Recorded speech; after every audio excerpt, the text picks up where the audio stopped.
Welcome to ఎస్ఎల్బైనా English. ఈరోజు మనం poem on his having arrived at the age of 23 అనే poem నుంచి యాంటేషన్స్, paragraph questions చూద్దాము. ఈ యాంటేషన్స్ అనేవి ఈ లెసన్లో నుంచి కానీ ఈ పోయంలో నుంచి వచ్చినవని తెలిస్తేనే మనం ఏం చేస్తాము, ఆ యాంటేషన్ ఆన్సర్ చేయగలం అనమాట. కాబట్టి మనం ఏం చేస్తాము, పోయంలో నుంచి వచ్చినవైనా లెసన్లో నుంచి వచ్చినవైనా అవి తెలుసుకోవడం కోసంగా, ఏ లెసన్లో నుంచి ఏ పోయంలో నుంచి తెలుసుకోవడం కోసంగా 4 వర్డ్స్ని గుర్తుపెట్టుకుంటాం. 4 యాంటేషన్స్లో నుంచి ఒక్కొక్క యాంటేషన్ నుంచి ఒక్కొక్క వర్డ్ గుర్తుపెట్టుకుందాం. ఓకే, ఫస్ట్ వన్ ఏంటంటే 3 and 20th year. First one 3 and 20th year.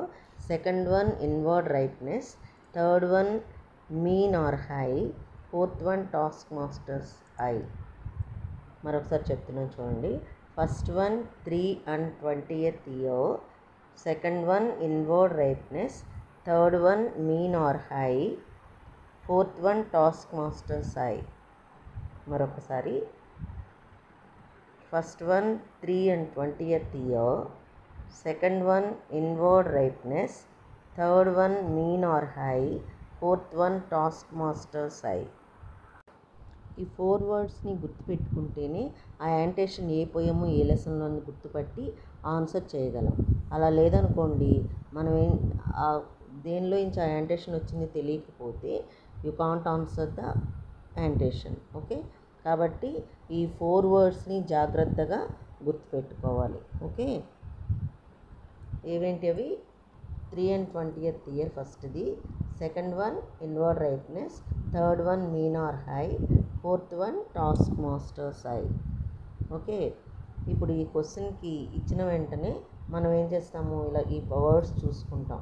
Question ఇచ్చిన వెంటనే యాంటేషన్లో అప్పుడు ఏం చేస్తాము, ఓహో ఇవి ఉన్నాయి కదా, కాబట్టి ఈ పోయంలో నుంచి వచ్చిందని తెలుసుకొని ఆ యాంటేషన్ ఆన్సర్ రాస్తాం అన్నమాట. ఓకే,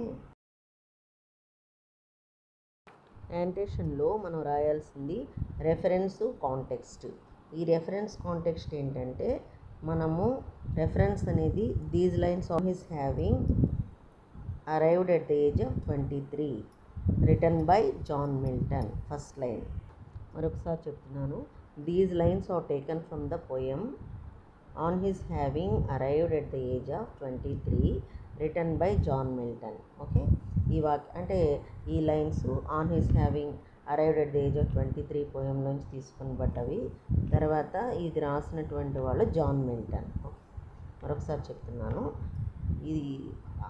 ఈ lines on his having arrived at the age of 23 పోయంలోంచి వచ్చినవి. అది రాసిన వాళ్ళు John Milton. He is regarded as the master of grand style. ఇతన్ని మాస్టర్ ఆఫ్ గ్రాండ్ స్టైల్ అని కూడా పరిగణించబడ్డారు. ఓకే, అని కూడా అంటారు అన్నమాట. The master of grand style అని కూడా అంటారు. Okay, he is regarded as the master of grand style. Next context. కాంటెక్స్ట్లో ఏంటి, Milton explores the concept of time as a guide to once divine destiny. ఇది మనము ఏంటంటే, ఈ యొక్క లెసన్ పేరు కానీ, పోయం పేరు కానీ, తర్వాత పోయెట్ నేము, పోయిటెస్ నేమ్ కానీ, ఆథర్ నేమ్ కానీ, ఇవన్నీ కూడా 4-5 సార్లు రాసుకున్నట్లయితే మనకి తప్పులు లేకుండా రాయగలుగుతాం అన్నమాట. అప్పుడు తప్పులు లేకుండా రాస్తేనే మనకి ఫుల్ మార్క్స్ వచ్చే అవకాశాలు ఉంటాయి. ఓకేనా, కాబట్టి ఆ యొక్క లెసన్ పేరు, పోయం పేర్లు మాత్రము 5-6 సార్లు రాసుకొని తప్పులు లేకుండా, స్పెల్లింగ్ మిస్టేక్స్ లేకుండా రాయడం నేర్చుకోండి. ఓకే, చదవగలిగే వాళ్ళు రెఫరెన్స్ మొత్తం రాయండి. మరీ రాయలేని వాళ్ళు ఎవరైనా ఉంటే ఫస్ట్ లైన్ మాత్రం రాసేసి వదిలేసేయండి. ఓకే,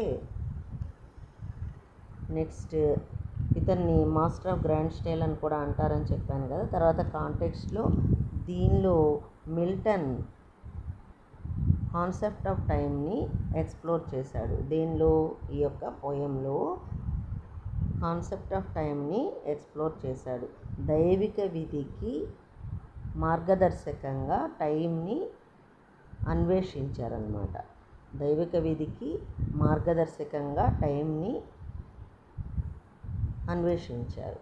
ఓకే, అంటే టైం ప్రకారమే ఏదైనా కూడా కాదు. దైవశక్తి ఎప్పుడు, దైవ విధి ఎప్పుడు ఉంటుందో, దైవిక విధి ఎప్పుడు ఉంటుందో దాని ప్రకారమే ఏదైనా జరుగుతుంది అని చెప్పేసి దీని యొక్క ఇదన్నమాట.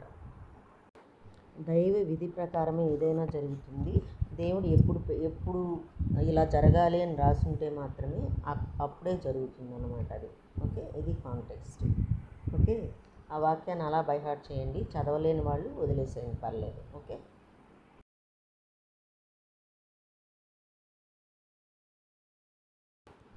టైమ్ అండ్ టైడ్ అనేది వెయిట్ ఫర్ నో మ్యాన్, ఎవరి కోసం కూడాను వెయిట్ చేయదన్నమాట. టైమ్ వెయిట్ చేయదు, టైడ్ వెయిట్ చేయదు. ఇది ఒక సేయింగ్. ఓకే, టైం అనేది ఏమని ఫీల్ అవుతున్నారు అంటే, అతను ఏమని ఫీల్ అవుతున్నాడు, 23 years తన యొక్క రెక్కల మీద దొంగిలించుకొని వెళ్ళిపోయింది టైం, నా యొక్క 23 years ఏజ్ని అని చెప్పేసి మిల్టన్ చెప్తూ ఉన్నారనమాట. అంటే 23 years ఏజ్ని టైం తన రెక్కల మీద దొంగలించుకొని వెళ్ళిపోయిందంటే స్టీల్ చేసి వెళ్ళిపోయింది అని చెప్పి మిల్టన్ చెప్తూ ఉన్నారు. ఆ సమయానికి విలువైనది ఏది కూడా ఉత్పత్తి చేయలేకపోయానని అతను బాధపడుతూ ఉన్నారనమాట. విలువైనది ఏది అంటే ఏది కూడా అతను రాయలేదు, రాసి సక్సెస్ చేసుకోలేకపోయాడు అనమాట అనేసి అతను ఫీల్ అవుతూ ఉన్నారు. అతనికి పౌరుషం వచ్చింది. ఏమని, అయ్యో నేను రాయలేకపోయానే, నేను చేయలేకపోయానని పౌరుషం వచ్చిందనమాట. కానీ అంతర్గత పరిపక్వత, ఇన్వర్డ్ రైప్నెస్ మాత్రం ఇంకా అతనికి కనిపించలేదు. అది ఇన్వర్డ్ రైప్నెస్ ఉన్నట్లయితే కంపల్సరీగా రాసేవాడు, కానీ అది రాలేదు, ఇంకా కనిపించలేదు అని చెప్తూ ఉన్నారనమాట. కానీ అంతర్గత పరిపక్వత, ఇన్వర్డ్ రైప్నెస్ అతనికి ఇంకా కనిపించలేదు. 23 years గడిచిపోయాయి ఏమీ చేయకుండానే.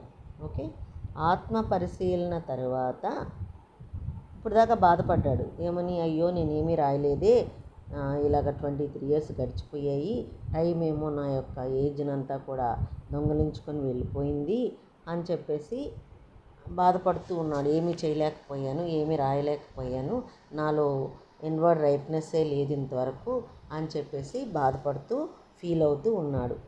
ఆ తర్వాత ఏమనుకున్నాడు, ఆత్మ పరిశీలన చేసుకున్నాడు. ఆత్మ పరిశీలన చేసుకొని దేవుని చిత్తాన్ని అంగీకరిస్తాడు. అంటే ఇప్పుడు దేవుడు తనను అంగీకరించి ఏం చేస్తాడు, తనను తాను సమర్పించుకోవడానికి సిద్ధమవుతాడనమాట. దేవుని విధి ప్రకారం అన్నీ కరెక్ట్గానే సెట్ అయ్యాయి. ఇప్పుడు తను చేయవలసింది ఏమిటంటే దేవుని స్క్రిప్ట్ను అనుసరించడమే అని చెప్పేసి అనుకుంటూ ఉన్నాడు. అంటే ముందంతా బాధపడ్డాడు, ఆ తర్వాత మిల్టన్ బాధపడ్డారు.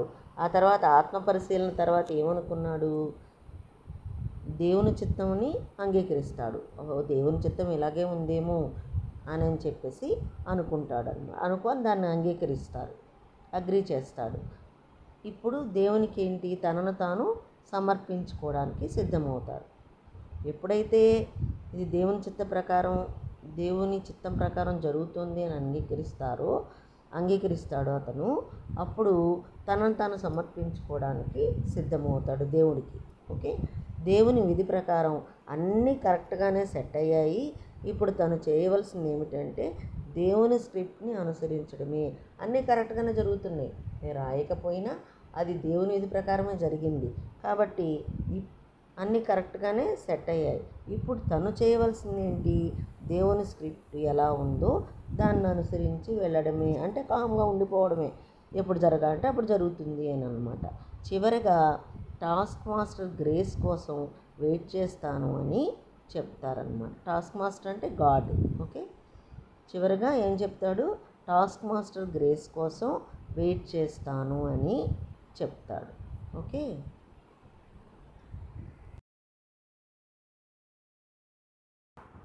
పారాగ్రాఫ్ క్వశ్చన్స్లో 2 క్వశ్చన్స్ ఉన్నాయి. ఒక్కొక్క దాంట్లో రెండిట్లో కూడాను ఆ పొయం పేరే ఉన్నదన్నమాట.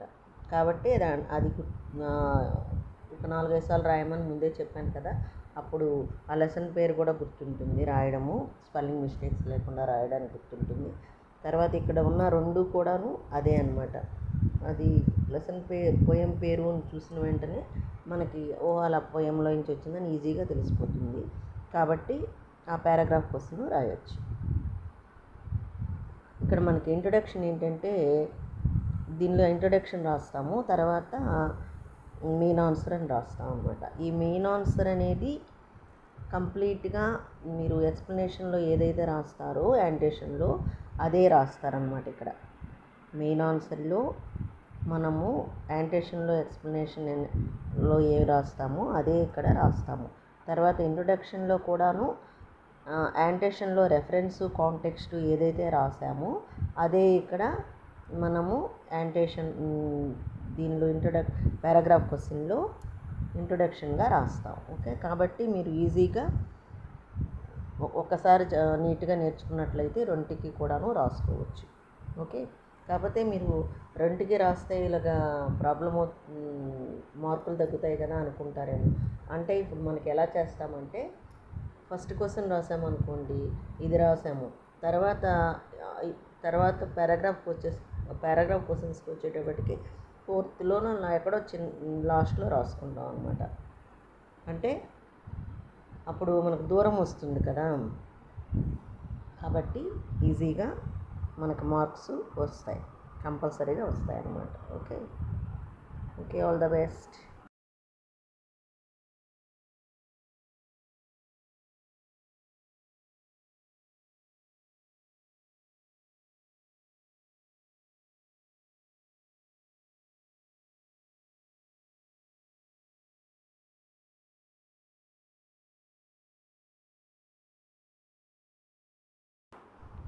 ఇక్కడ యాంటేషన్ మొత్తం క్వశ్చన్ అంతా ఇచ్చాను, మరొకసారి అన్నీ క్వశ్చన్ అంతా చూసుకొని ఎక్కడ అర్థం కాలేదో చూసుకొని మళ్ళీ వీడియో అంతా చూసి అర్థం చేసుకొని నేర్చుకోండి. ఓకే,